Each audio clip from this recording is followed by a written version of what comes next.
Imana ni nziza ndayikunda, yaremye ijuru n'isi n'ibiyirimo, yaduhaye uyu mwuka duhumeka.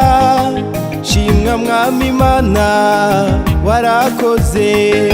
Imana ni nziza ndayikunda, yaremye ijuru n'isi n'ibiyirimo, yaduhaye uyu mwuka duhumeka.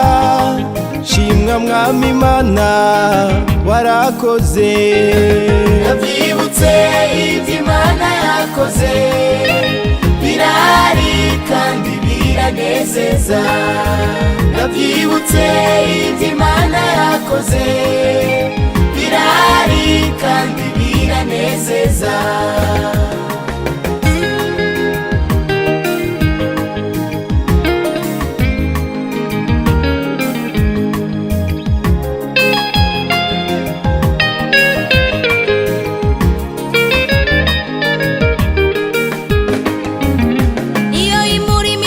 itayibajije igatembesha amazi mu butayu, ikagira ikirema kandi ikagikomeza, ubuhanga bwayo ntiburondoreka.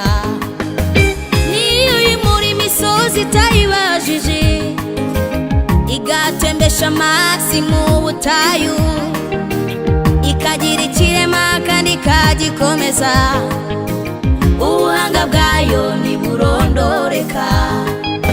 Nabyibutse ibyo Imana yakoze, birahari kandi biranezeza. Nabyibutse ibyo Imana yakoze, birahari kandi biranezeza.